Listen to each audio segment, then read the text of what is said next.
Your team is smart, they're capable. So, why does it feel like they still need you for everything? If you've been trying to figure out how to lead a team that can think, solve problems, and make decisions without everything coming back to you, I want you to consider something. You may have unintentionally taught them to need you because every time you step in with the answer, you make it a little easier for them to come back for the next one. And before you know it, you're in the middle of everything. You've become the bottleneck. Welcome to the People Side of Business, the podcast for female founders learning how to lead, manage, and scale a team with confidence. I'm Lindsay White, leadership coach, team strategist, and fractional HR expert. And each week, we tackle the real leadership challenges business owners face every day.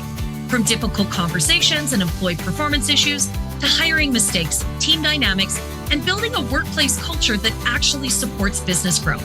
Because the truth is, nobody teaches founders how to lead people when their business starts to grow. And figuring it out the hard way can be exhausting. This show is here to change all that. So if you're ready to become a stronger leader, make better people decisions, and build a business that doesn't depend on you carrying everything alone, you're in the right place. Let's do this. Hello, my friends. Welcome back to the People Side of Business. I'm so glad to have you here with me this week. And today, I want to talk about something that I see happening with really smart, really capable founders. And I think that it's particularly frustrating because you can usually see when it's happening. You know you're too involved. You know that you're making too many decisions. They're coming through you. And you know your team is capable of more. And yet you can't quite figure out how to get yourself out of the middle of everything. So maybe you're answering Slack messages in between meetings. Your team is coming to you with questions all day long, problems that you really believe that they should be able to solve, somehow still make it back to your desk. And you're probably thinking, why am I involved in this? Why can't they just figure it out? Why does everyone need me to be in every decision? And eventually the frustration starts to turn towards your team. You think, maybe I need better people. Maybe I didn't hire right. Maybe they're not taking enough ownership here. And maybe I haven't delegated in the right way. But today, I want to challenge that thinking because this isn't really an episode about delegation. It's about how we lead. And more specifically, it's about the way we can accidentally train incredibly capable people to become dependent on us. Because here's something I've seen over and over again in my work with founders. Every answer you give your team teaches your team to come back to you for the next one.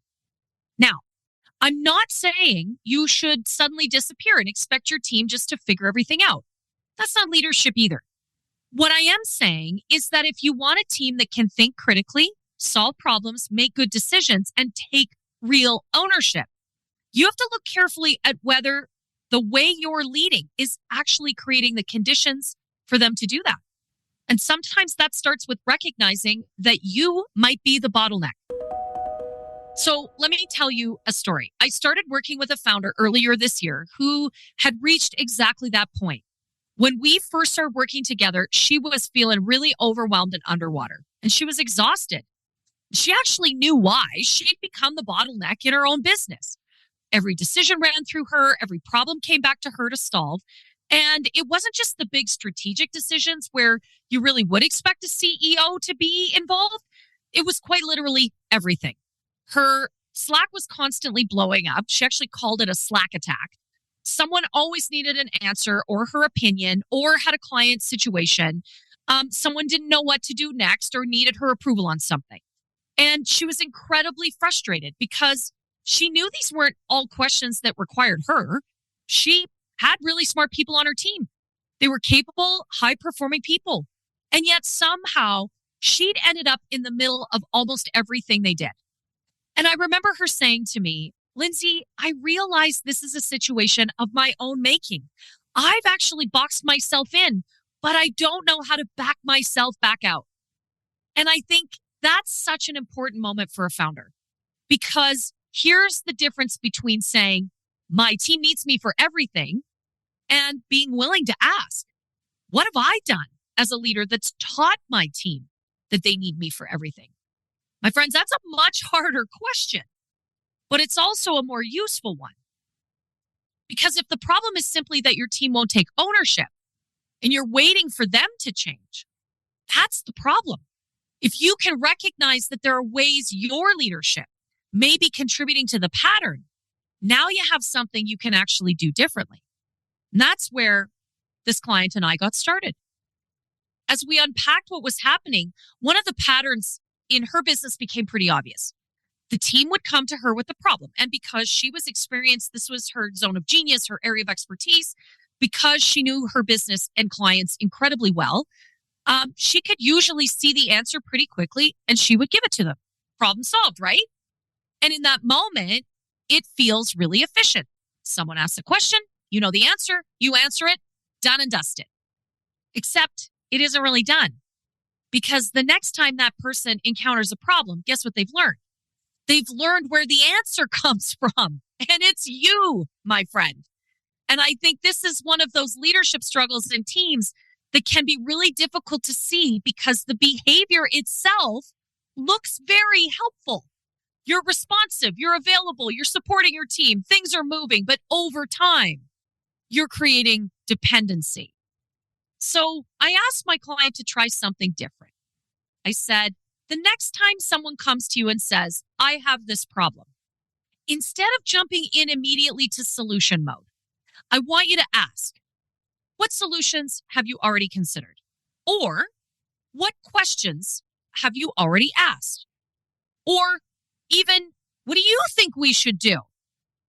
And she looked at me and said, okay, like I get it. That's pretty straightforward. But isn't that going to take more time? Well, of course it is. At least initially, because you're retraining your team, and retraining takes time. Building capacity is what we're doing, and that takes time. Developing people takes time. And if someone's accustomed to bringing you a problem and receiving an answer right away, and then suddenly you start asking them to think through the problem with you, that conversation may take longer than you just telling them what to do. But we're not trying to win the next 5 minutes. We're trying to change what happens in our business 6 months or 12 months from now.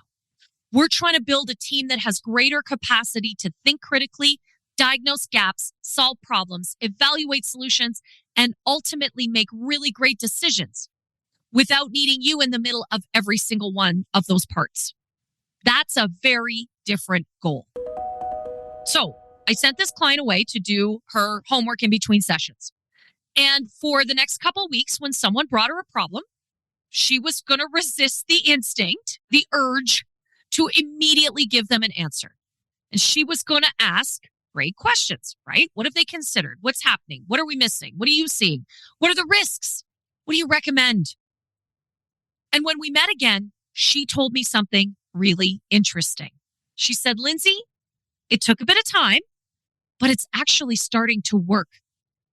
And then she said something that I think is really important. She said, I know I have really smart people on my team. Well, of course she did. That was never really the issue. What changed is that she'd started giving those smart people the space and the expectation to use their thinking skills.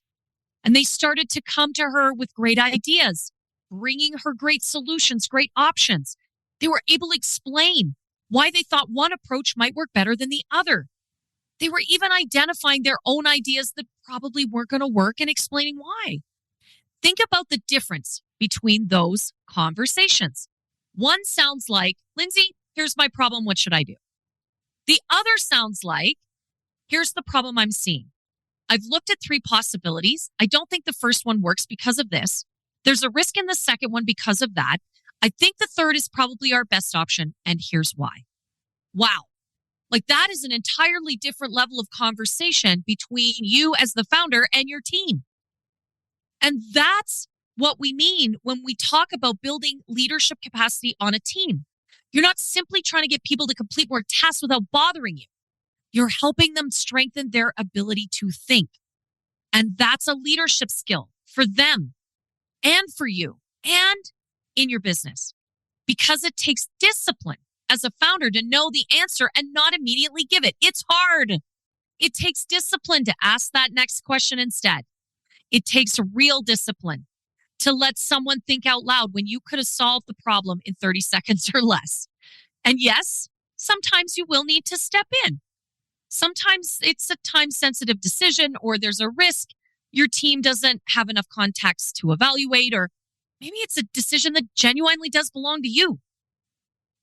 But if your response every time is just to jump in and solve the problem and provide the answer, your team never develops the judgment to know the difference. The goal here isn't to make yourself more available. It's to make your team more capable. Now, there's another side to this, my friends, because I don't want you to walk away from this episode thinking the ultimate team management strategy is just to answer every question with 10 more questions. That's going to get irritating for everybody really quickly. You can coach your team's thinking all day long, but if people don't actually know what they own, where they have authority, or what a good decision looks like, it's going to create a different kind of problem, a different kind of frustration. So with my client, we started looking at the structure of her team. We got really clear about accountabilities and the outcomes they were responsible for. We talked about where the swim lanes were and where did one person's accountability stop and another's began. And importantly, where did they actually have ownership to make a decision? Because sometimes we'll tell people, I want you to take more ownership without ever explaining what the ownership means. Can they make decisions? Can they spend money? Can they change a process? Can they move forward without your approval? And when does something genuinely need to come back to you? My friend, if those things are fuzzy, of course people are going to come to you and ask. Because from their perspective, asking may actually be the responsible thing to do. They don't want to overstep. They don't want to make a decision they aren't authorized to make. They don't want to create a problem for the business, and they just don't want to screw it up. So they come back to you. And then you get frustrated because they came back to you. That is why employee management and decision making can't simply be about telling people to just take more ownership. We have to create clarity around what ownership actually looks like for their role. And that, my friends, is the foundation of your people strategy.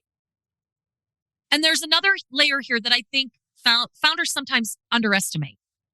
Your team cannot make the kinds of decisions you would make if they don't have access to enough of your thinking behind those decisions. And as a founder, you have enormous context living in your head. You know where you want the business to go. You know the opportunities that are out there, the financial realities, the bigger vision. And because all of that is so obvious to you, it's all living in your brain. It's really easy to assume that your team sees more of it than they actually do. So one of the questions I want you to ask yourself is this. Have I given my team enough context to really think well, to really solve these problems? Have I articulated a vision in a way that really helps them connect? Can I tell the story in a way that allows them to see themselves in the work they do and how it contributes? Do they understand how their role and decisions actually add incredible value and create that future? Because if you want people to make decisions without you, they need something to make those decisions against. Otherwise, you're just asking them to guess what you would do. My friend, that's not empowerment, that's ambiguity. Your vision gives them context. Their accountability gives them focus. Clear decisions give them authority. And your coaching helps them develop judgment. These pieces all work beautifully together to increase capacity. And the other piece that matters here is feedback. When someone makes a good decision without you, you got to tell them, you got to celebrate it. Don't just think in your head, oh, good, they finally did it themselves and move on. You got to reinforce the behavior. Tell them what you saw. Say something like, I really appreciated the way you thought that through, all those options, and then made a really great decision there. Or you had all the right context, you understood the guardrails here, and I think you made exactly the right call. Because you're showing them what good judgment looks like in your organization, and you're reinforcing that behavior. And then when decisions don't go well, that matters too. This is where founders sometimes swing back into the control, right back into the middle of the bottleneck. Someone makes a decision, it doesn't work, and the founder thinks, see, this is why I have to be involved. I got to make all these decisions. But if you do that every time someone gets something wrong, you're training people to become risk adverse. They're going to come back to you because they've learned that independent decisions are safe only when they're right. Instead, get curious. Ask some great questions. What happened there? What did you consider making that choice? What did we miss? What would you do differently next time? Was there some context you didn't have that would have changed your decision that I could have offered for you? That's how a mistake becomes capacity. You're not lowering expectations. You're helping people learn how to meet them. Okay, so let's get really practical. If you've been listening thinking, okay, maybe I'm doing some of this, I want you to pay attention to what happens over the next week or so. Notice how many questions come to you. But more importantly, notice what you do when they arrive. When someone asks you what to do you immediately give them the answer? When a problem appears, are you jumping in before your team has had a chance to solve it? Are you making decisions because they genuinely belong with you or because it's just faster for you to make them? Right? That's what I want you to think about. Does your team have enough context about the business, the vision, the priorities to really exercise great judgment? And here's the big one. Have you created an environment where people know what you expect them to do and what decisions they have control over? Because we can say we want a team of independent thinkers while behaving in a way that tells them something very different. So, my friends, this is why I don't think stepping out of the bottleneck is primarily a delegation exercise.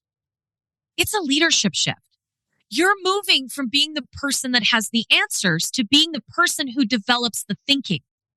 You're moving from solving every problem to building problem-solving capacity. And you're really moving from making every decision to creating the clarity and some guardrails that allow good decisions to happen throughout your business. And when we move from being indispensable because everybody needs us to be valuable, you've built a business that doesn't require you in the middle of everything. That's a very different definition of leadership. And it's not about becoming hands-off. I actually think it requires you to become more intentional. You need to communicate more clearly, define expectations, create real accountability, and give the feedback and the coaching. You need to make sure people understand the vision and are clear about their decision-making authority. And you need to tolerate the fact that developing people can be slower in the short term and get you further in the long. But that's how we create leaders throughout an organization. That's how we create people who don't simply execute what they're told, but can think about the business, make decisions, identify problems, and bring forward really great solutions. And ultimately, that's how we create capacity for yourself as a founder. Because every decision that can appropriately happen without you gives you back a little bit more space and time. And that's the space you need to think strategically, to look ahead, to lead the business you're building instead of spending every single day inside the tactical decisions in the business.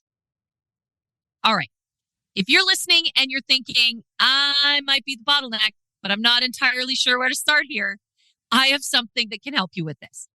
I've created a free leadership clarity blueprint workbook, and it's in our high voltage resource library.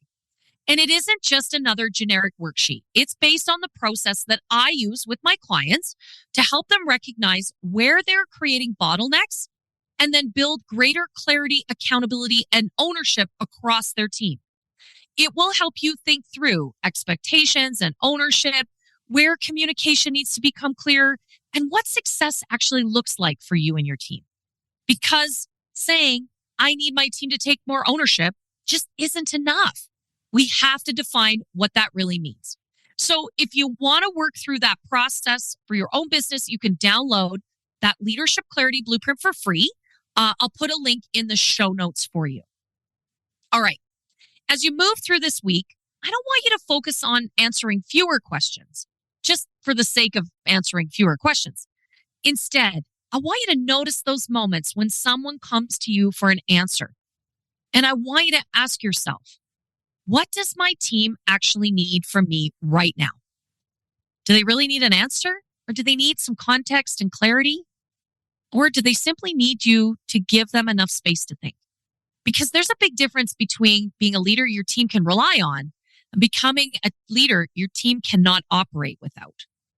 Building a team that thinks for itself doesn't mean you're no longer needed. It means the value you bring begins to change. If you want to share what you discover or where you get stuck, come and find me on Instagram or LinkedIn. Those are in the show notes as well. I genuinely love to hear what you're thinking. Thanks again for spending your valuable time with me today. I really appreciate it. And I'll see you next week on the people side of business. Thanks so much for listening to this episode of The People Side of Business. If this conversation resonated with you, make sure to subscribe to the show and share it with other founders in your world. And keep coming back each week for practical leadership strategies to help you lead, manage, and scale your team with more confidence. And if you're sitting in the middle of people challenges right now, whether it's leadership, team dynamics, hiring, culture, or difficult conversations, and you're realizing you don't want to figure it out alone, I'd love to support you. You can book a leadership strategy session with me through the link in the show notes or at highvoltageleadership.ca. I'd love to hear what you learned from today's episode, so come connect with me on Instagram at highvoltleadership or on LinkedIn. And remember, the people side of business is the business. I'll see you next time. This podcast is produced, mixed, and edited by Cardinal Studio. For more information about how to start your own podcast, please visit www.cardinalstudio.co or email Mike at mike@cardinalstudio.co. You can also find the details in the show notes.